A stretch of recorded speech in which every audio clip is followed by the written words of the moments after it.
Hi everyone, it's Heidi from flutterbyheidi.co.uk, back again with another project for you in the last of our celebration series, and this is a beautiful stamp set that I think was really worth having in your stash for those occasions when you've got to send a sympathy card, and it's this beautiful lasting lily set. You can see here the card I've made.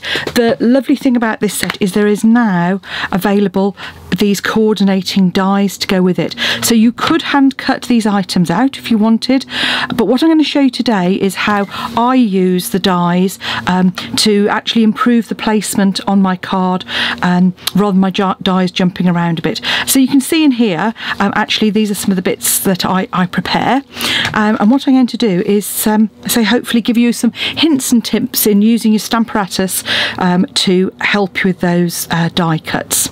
So away we go. So the DSP I've used is actually one from the Tropical Escape DSP. I've been using that quite a bit this week, and obviously it's got a lot of really strong colours, but the reverse has got some lovely blushing bride patterns, so that's what I've picked out here, and just to create a nice border. And on the inside I've used another one of the stamps to create this sort of distressed edge on it as well. I've also used the tufted folder. I'm not going to show you how to emboss that today, I've already done a panel, but just remember, because it's one of these text dynamic folders, so you only need the single plate when you're putting it through your embossing machine. Your base plate, your folder, and a single plate, and you'll get perfect embossing every time.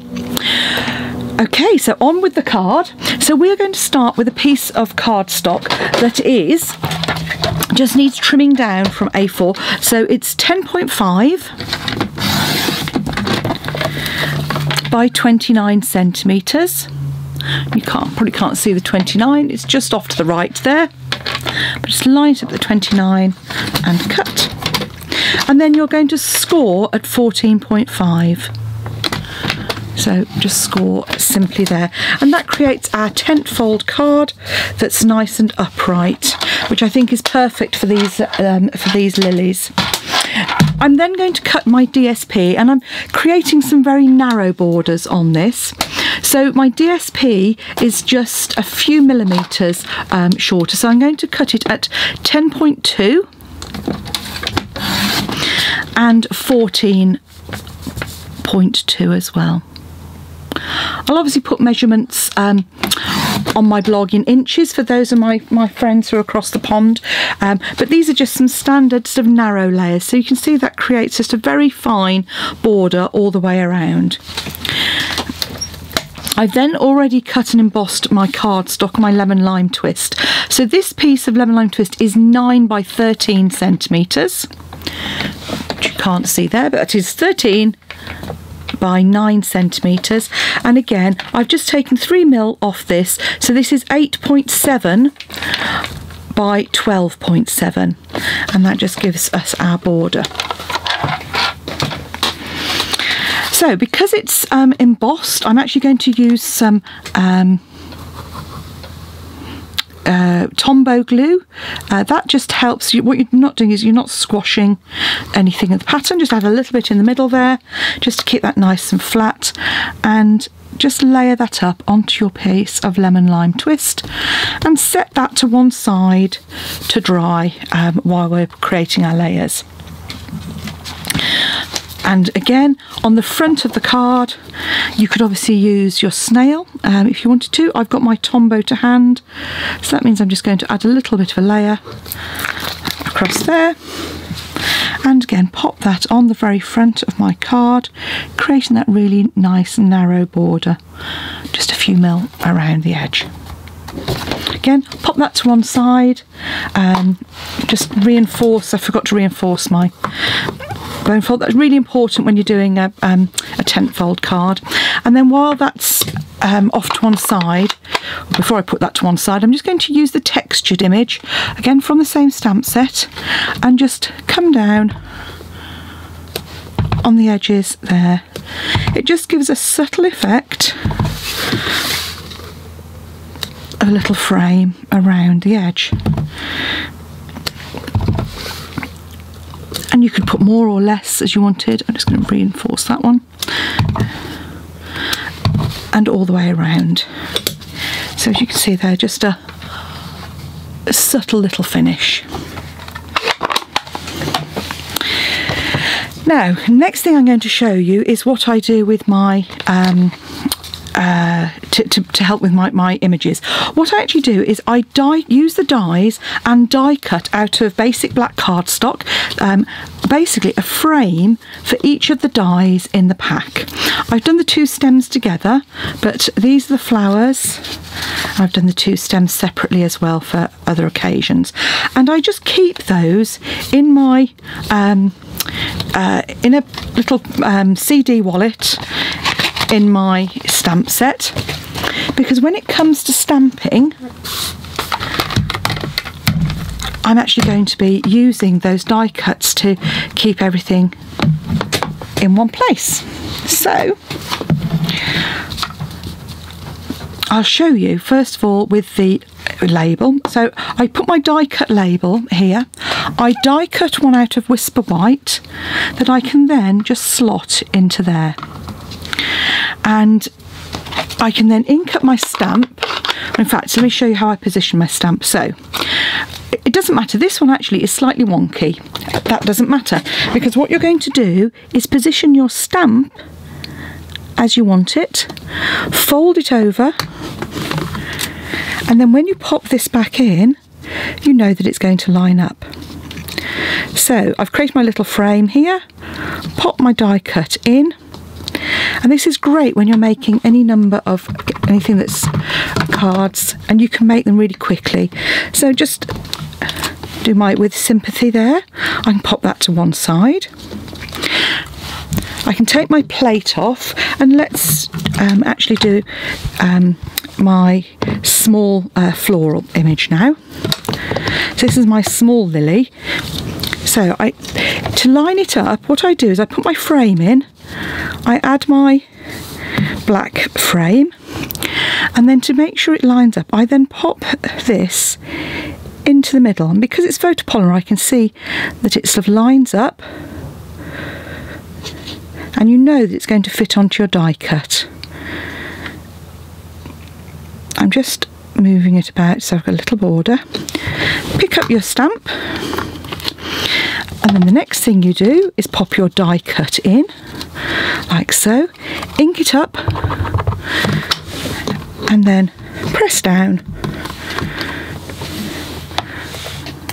and there you have your lovely lily. And again, if it's mine's a little bit light there, I might want it a little bit darker, so I'm just going to come in again, and there's my lovely image there. And because these are distinctive stamps, you get beautiful shading on them. If you find you're struggling to get a good image, then what I would say is move some of the ink away from the middle of your ink pad. It doesn't work so well with really juicy ink pads. So if you've got nice new ink pads, and quite a few of us have, because we're replacing some of them with the new style ink pads. I mean, I haven't replaced all of mine yet because they still work absolutely fine. But you can see there, pop that in, and what you would do is move the ink, just take your bone folder and just keep that ink a little bit away from the middle. Use that middle section to ink it up.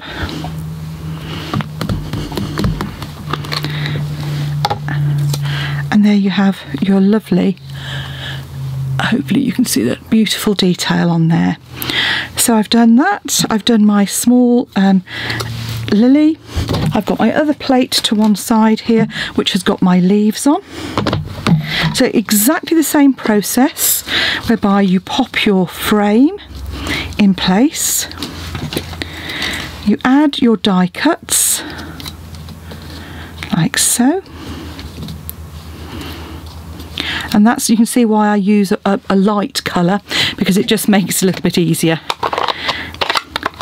Ink up your stamps, and then close your stamparatus over, and pick your leaves off, and there you have them, like so.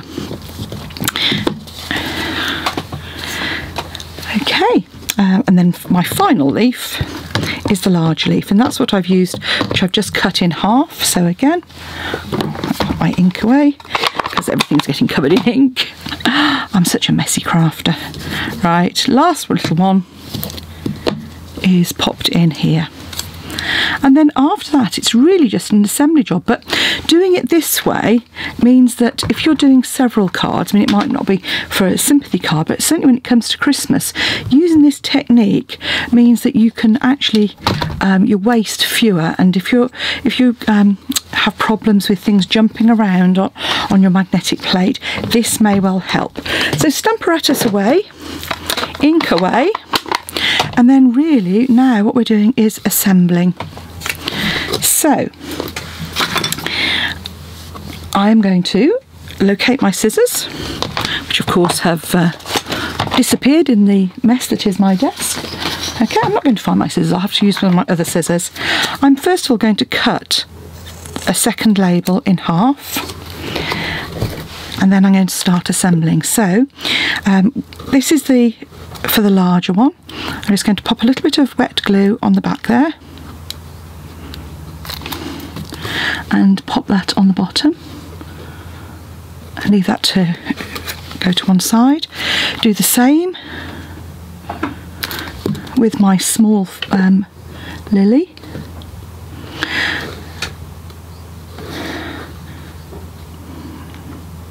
Which of course is not going to want to stick. And then on my label, I'm just going to put some glue down both edges. I'm going to drop it on the floor. Right. And then this is back to my, I do this with lots of my punches. You'll have seen me do this before with punched shapes. Exactly the same with die cut. You just pop that so there's a little gap. And you don't do what I've just done, which is squidge it all about. Just create, and that's where using Tombow is a blessing. And then all you do is just find my snips, and if you've got any bits which are sticking out, you just trim those lightly away. And then to add those to your card front, what I'm going to use now, by turning them all over, so I'm going to use some of our dimensionals and I'm going to cut into them. So I'm just creating some long strips here. I can put a big dimensional on my flower, put smaller pieces on the small one, and I've just cut a little strip. If you haven't got the strips of adhesive, this is a way of getting those done, and you just pop a little piece of adhesive on the back of each stem.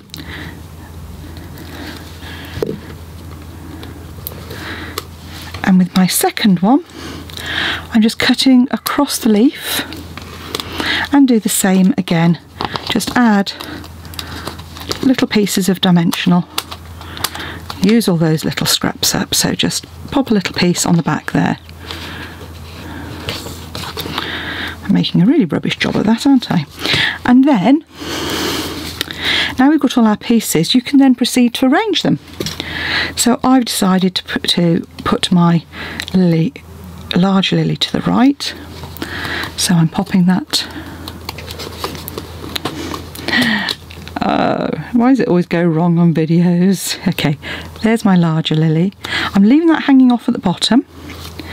And I'll show you why in a minute, because if you cut the stem before you attach it, you end up with it being a bit short sometimes.